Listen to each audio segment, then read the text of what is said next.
Did you hear the church bells yesterday on campus? Find out why up next. Good evening, and thank you for tuning in to NewsWatch Ole Miss. I'm Grace McClanahan. And I'm Annie Mapp. Yesterday marks 50 years since Martin Luther King Jr.'s assassination. Jayla Whitfield takes us to Memphis to the celebration of his life and legacy.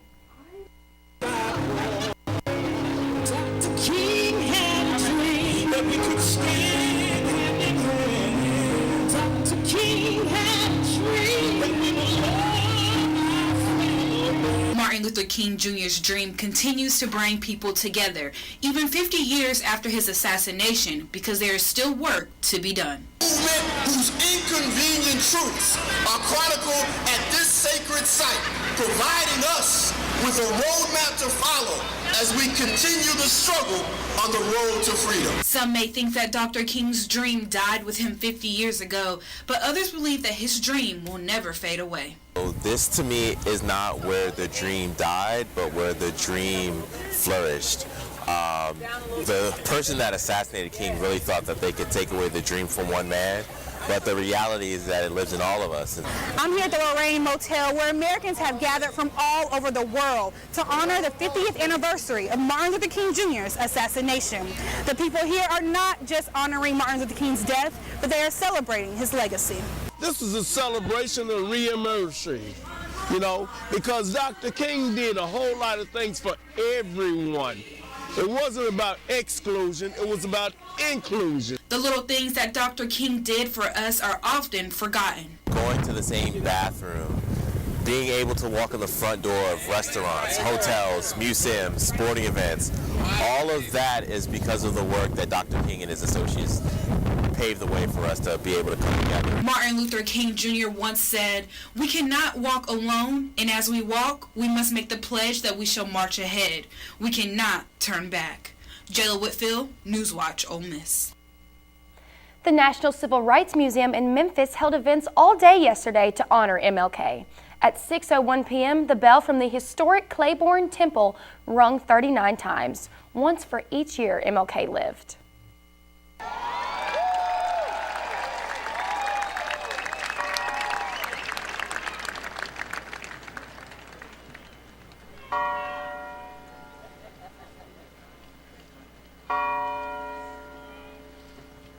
But Memphis was not the only city that tolled bells in honor of MLK. Last night, the Paris Yates Chapel on campus tolled the exact same time.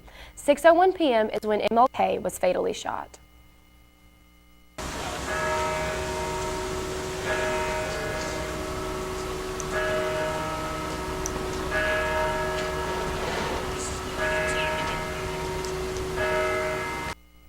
Other cities across the country, including Atlanta, where MLK was laid to rest, tolled bells and held other events to commemorate the anniversary. Last night, a music battle occurred on the Ole Miss campus. Alexandra Morris lets you know who won a very prestigious honor.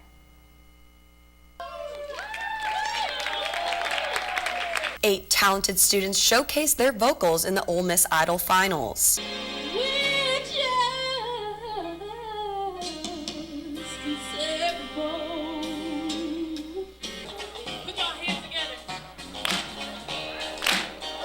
This competition is a spin-off the TV show American Idol, but the judges were not as critical as Simon Cowell. Beautiful voice, maturity in your singing and your performance. I like how you waited on the track. The contestants were judged based on vocal ability, song choice, personality, and stage performance.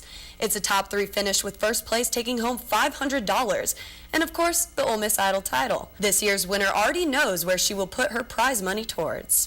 I don't think I've ever won anything of this caliber before, so I'm very excited. I got tears in my eyes right now. I'm going to use the $500 as part of my airfare to study abroad this summer in Cape Town, South Africa. This event has been put on by the Student Activities Association for roughly 10 years.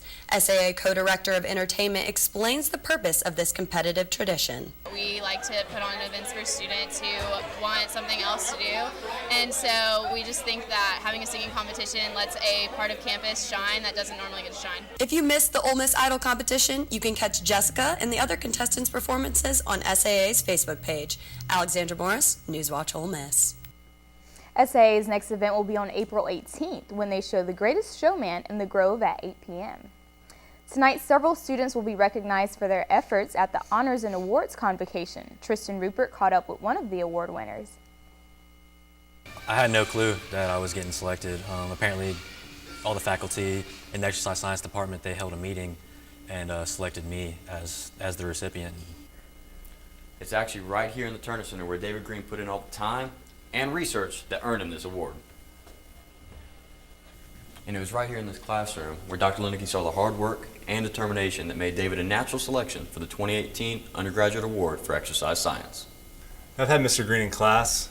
He's a phenomenal student, really knows the material well, very energetic, always willing to talk about a variety of topics, really has a good insight, definitely lives the lifestyle as well. He's always active, I always see him up in the gym. However, it was David's research efforts in particular that really set him apart. So I put in a lot of work. Research-wise, I've been an undergraduate research intern for 3 semesters in the exercise psychology laboratory. That's been an awesome experience for me as well.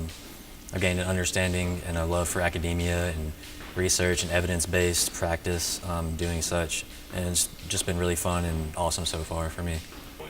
And it's insane. It really shows what can be accomplished with just putting in work. Put in just hours and hours of work until you get what you want. Tristan Rupert, NewsWatch Ole Miss. The awards ceremony will start at 7:30 tonight in the Ford Center. The National Panhellenic Conference's philanthropy, the Circle of Sisterhood, will host their annual awareness and fundraising week starting April 10th. Circle of Sisterhood exists to support women around the world who face an uncertain future because of their lack of education. Haley McKee explains the meaning and impact of this cause. Panhellenic Vice President of Philanthropy Elizabeth Weathersby says that with 66 million girls out of school today, women having access to education is more important than ever. We can help send this one girl, and it's going to change her life. She's going to go to school, she's going to learn things, she's going to be able to send her kids to school because of this, and she's going to have a better life and really be able to support herself. This year's goal is to engage all students on campus to help raise $1,000, which will allow 20 girls in developing nations to receive education.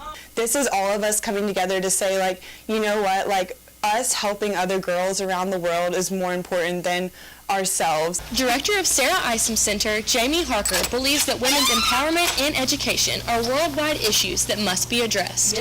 Those who control access to education usually control those countries and control economic opportunities. So when women have those same opportunities, they're able to make decisions for themselves, for their families, and they're able to contribute to the larger culture. With females making up half of the world's population, she believes restricting women's education is only limiting our society. Honestly, as much as it is about fundraising, it's also just about people knowing that it's out there and knowing that this is an issue, because if people know about it, they'll care about it. Events for the Circle of Sisterhood will take place right here on Business Road throughout the next week. If you'd like to contribute, they're taking cash donations, or you can pay any amount on your Venmo app. So be sure to stop by Tuesday, Wednesday, and Thursday of the upcoming week. Haley McKee, NewsWatch Ole Miss.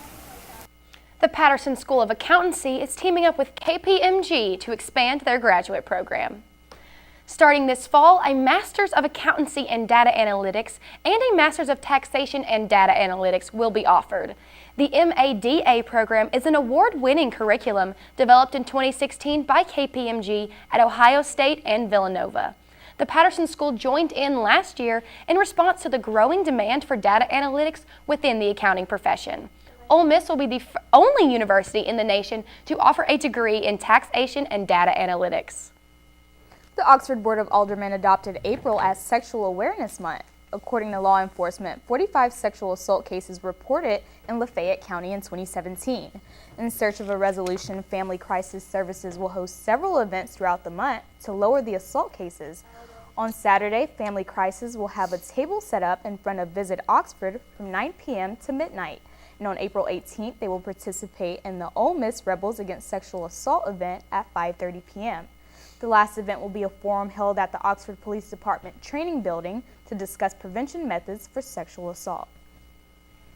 The Center for Women and Gender Studies is hosting their 18th annual Gender Conference. Asia Harrod is live outside the Oxford University Depot with more. Asia? This year, the Center for Women and Gender Studies is hosting their annual 3-day conference for students here at the University of Mississippi. Today, I was able to go in and just see how things were going, and I popped in on their pop culture panel. The Center for Women and Gender Studies is hosting a safe space for students to talk about feminism, transgenderism, liberation, creative writing, and other things that are important to them. Sure. So I think one of the best things that you can do for students is ask them what they're interested in and let them research what they want to. Like, you're not going to get a good project unless they are passionate about the topic. And so having a very broad theme of liberty and justice for all in the terms of a gender conference means that, we've got a little bit of everything going on here, and everyone is passionate about what they've written. One of the many panelists, Simone Latner, a freshman of Millsaps College, says, The pop culture panel was basically, we had 3 panelists, and we all discussed issues of feminism kind of coming out into real life. So like kind of not necessarily, feminism in books and feminism in papers and in your head, but like how feminism manifests itself in like the lives that we lead every day. And not necessarily just like, when you wake up and get some coffee and you read feminism in the newspaper, but like when you wake up and you engage in culture and how that interacts with feminism. The 3-day conference will end tomorrow. The conference will continue tomorrow at 8 a.m. and end at 3 p.m. Reporting live from the depot, Asia Harrod. Thanks, Asia. Coming up, have you noticed anything, any strange activity in raccoons lately? We will update you up next on some raccoons, but first, Brian Barissa has your first look at the current conditions. Good evening, Oxford. For today's weather headlines, we're going to have some more clouds coming this weekend, colder temperatures this weekend, and starting tomorrow, thunderstorms. Moving on to our current radar, you can see that it looks pretty clear right now. Nothing really coming, but stay tuned for my extended forecast tonight on NewsWatch to find out more. What to expect when you're expecting a teenager. Today we're talking about how to wake up your teen, and this works literally every time.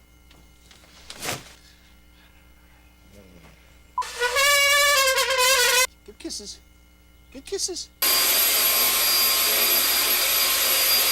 You heard how loud I heard. It wasn't you. Yeah. It was the... Is that bacon?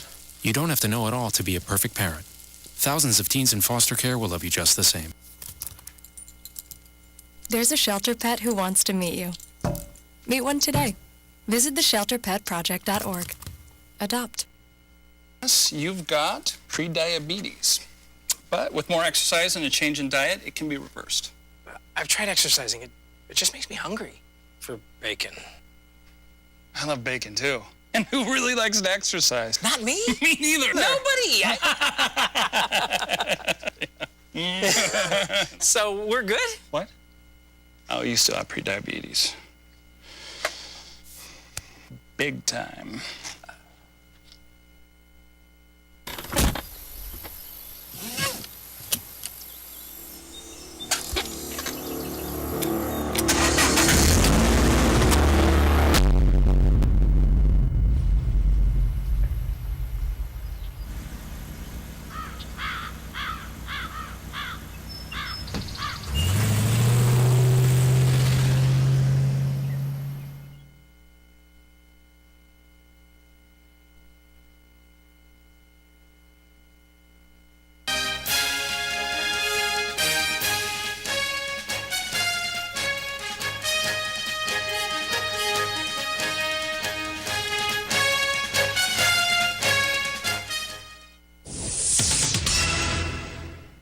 President Trump visited West Virginia today for what was intended to be a tax reform roundtable.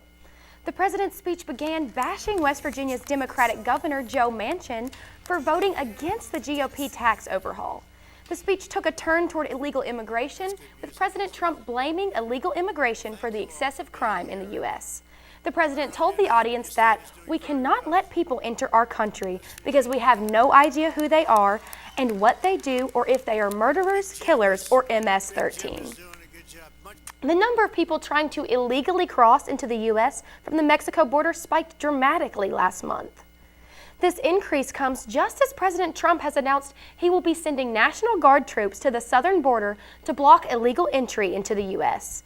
The number of people caught trying to cross the border or being rejected from entry increased 37% from February to March. The patterns show that crossing typically increase in March as the weather improves.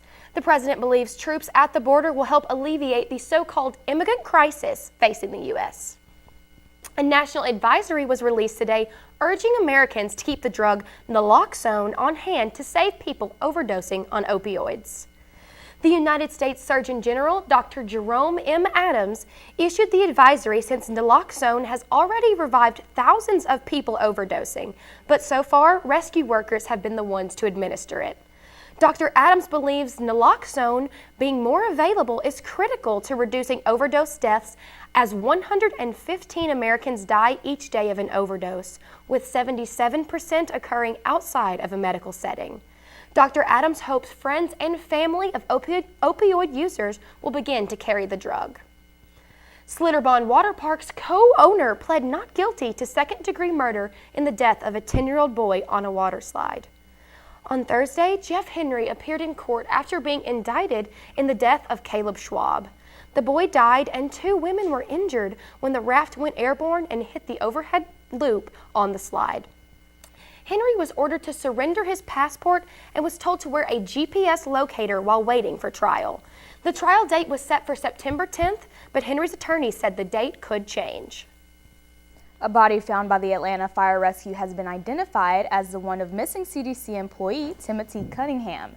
Authorities found the body in the Chattahoochee River in northwest Atlanta on Tuesday, but Cunningham's keys, credit cards, debit cards, and all forms of identification were found in his house. Cunningham was a 35-year-old scientist for the CDC and went missing back in February. So far, investigators have not discovered any foul play in the incident and think it could be a drowning case. Construction workers were running for their lives after a crane collapsed in St. Petersburg, Florida. The incident happened in the morning while workers used a crane to build new police headquarters in the area. Footage from ABC showed the crane being about 10 stories high, quickly swaying and falling over as workers tried to flee the site. St. Pete police reported that no one was injured and there was no major damage to the new headquarters. Officials are currently investigating what caused the collapse and have reported the matter to the Florida Occupational Safety and Health Administration. Raccoons are usually something to worry about after taking the trash out, but now zombie raccoons may be at your doorstep at all times. Authorities in Ohio have received several calls about raccoons doing a little more than tearing up trash. One resident reported a raccoon walking up to his doorstep and refusing to leave even after several attempts of spooking him away. Instead, the raccoon stood on his legs, showed his teeth, and fell over backwards. Geoff Westerfield, who works at the Ohio Department of Natural Resources, said the raccoons could have a disease called distemper, which has no solution but to euthanize the animal. The upcoming hurricane season could be as busy as last year's. Colorado State University issued its preliminary season forecast today, and forecasters expect a slightly above average season with 14 named storms. 7 of those are expected to become hurricanes, including 3 major hurricanes.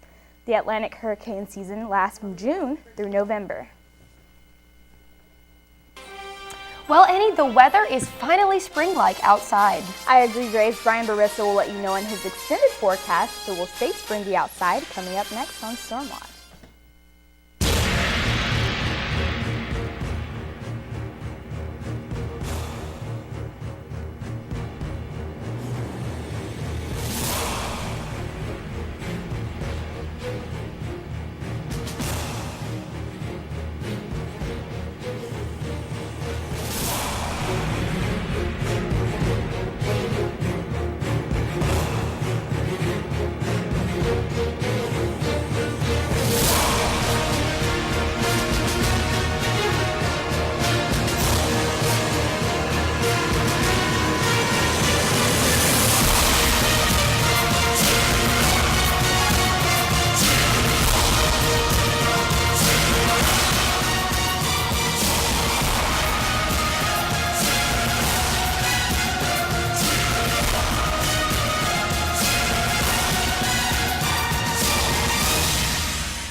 Good evening, Oxford. It is currently 67 degrees and cloudy with light winds coming from the southwest and currently no chance of rain. Moving on to our satellite image, you can see there's no rain over us right now, but there's definitely some on its way for tomorrow. Looking at the current temperatures, in South Haven 61, Holly Springs 62, Oxford 67 degrees, the warmest, Corinth 61 degrees, and Tupelo 62 degrees. Looking at tomorrow's temperatures, South Haven will be 58, Holly Springs 57, Oxford 61 or 61, 59 degrees in Corinth, and Tupelo are warmest at 64 degrees. Looking at tonight's forecast, it'll be 48 degrees, cloudy with stronger winds coming from the south-southeast at no chance of rain yet. But for tomorrow's forecast, it'll be 61 degrees, but we're going to have thunderstorms, a little bit less winds, but be sure to have an umbrella. Moving on to our 5-day forecast, Saturday it'll be 49 degrees and still a little slight chance of rain. Sunday 62, Monday 68, Tuesday 62, and Wednesday the warmest at 71 degrees. Back to you guys at the desk. Thanks, Brian. The Ole Miss baseball team continues to be on an absolute tear. See how they dominated the Memphis Tigers. And the women's soccer team has announced their new team captains for next season. See who they are up next. There's one thing you can never have sex without. It's consent. Because sex without it isn't sex.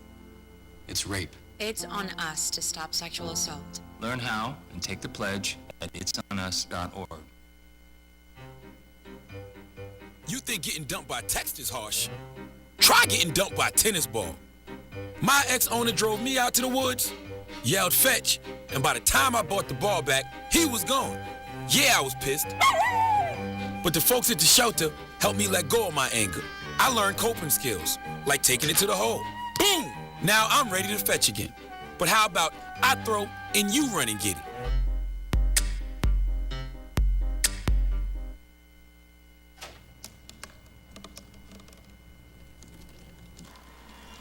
Everybody has a dream.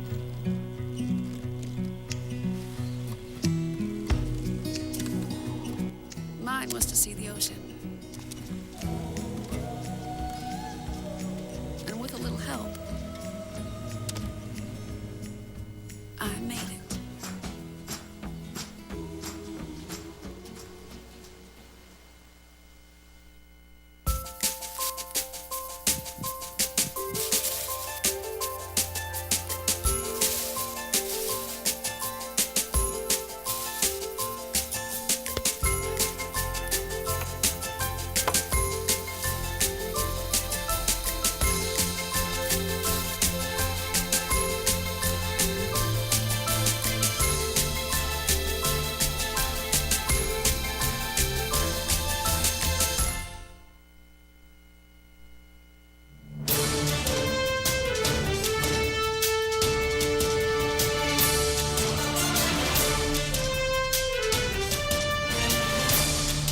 What is going on, Rebel fans? I'm Jason Price, and this is Sports Watch.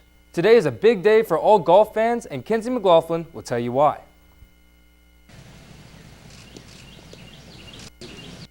Tomorrow marks the 82nd annual Masters Golf Tournament. 2 local golfers are preparing for the Masters by getting a round of golf in before the big day. With 87 qualifiers, Cole Blue weighs in on his top picks for the green jacket. Growing up, Phil Mickelson has always been my favorite player, just because I'm a lefty and that's pretty uncommon. Also, Tiger, comeback season, so hopefully he'll do well too. Blue and Ryan McCarty hit the golf course together every week.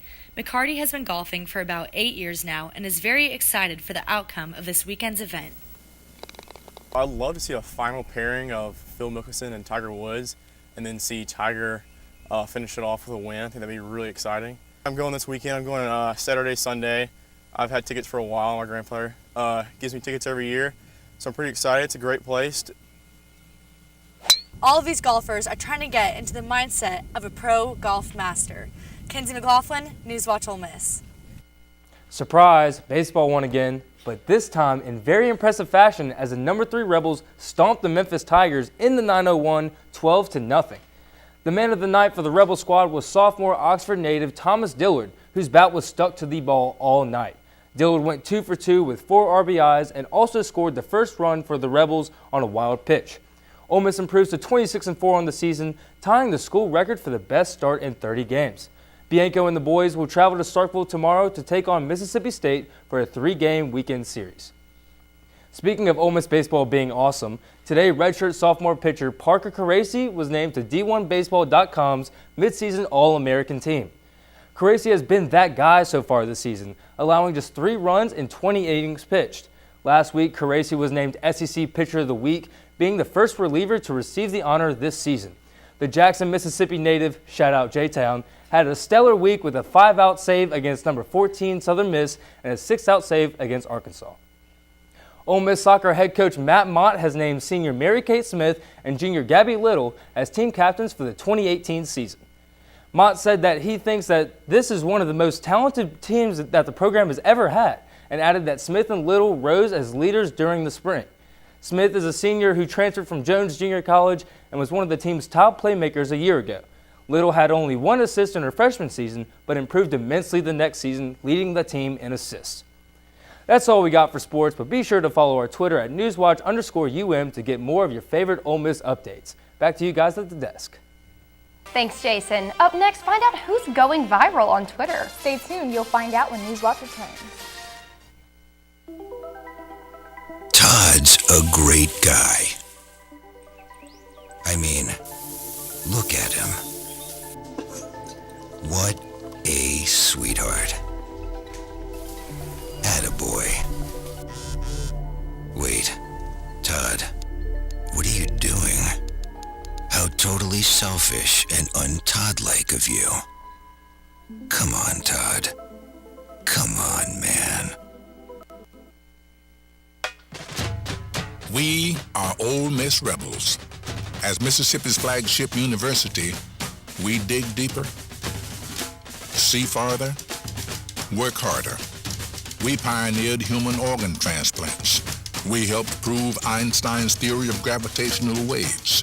We are distinguished as a Carnegie R1 top 2.5% research institution. We are Ole Miss, transforming lives and the world.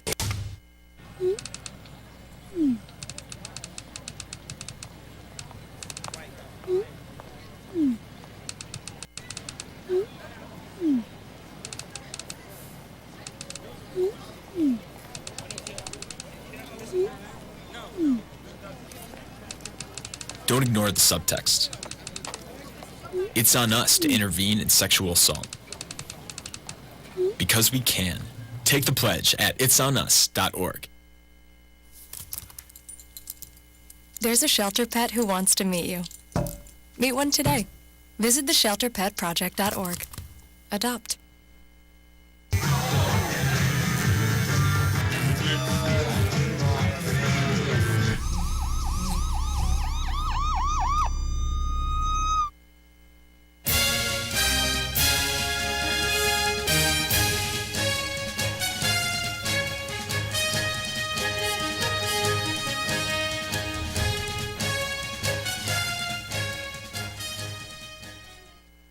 A teenage baseball player in Tennessee is getting a lot of attention after a video of him on Twitter went viral recently. What's the reason for all the viral attention? 15-year-old Luke Terry played the game with his left arm only because his right arm was amputated when he was a baby. The video has caught the attention of Major League legends including Chipper Jones and Deion Sanders. Wow, Annie, what an amazing story. It shows true character for It's real. amazing. Well, that is all we have for tonight. Thank you for tuning in to NewsWatch Ole Miss. I'm Grace McClanahan. Be sure to catch us here again on air at 5 and on our Facebook live stream. You can also find our show on hottietoddy.com. I'm Annie Mapp. Thank you and good night.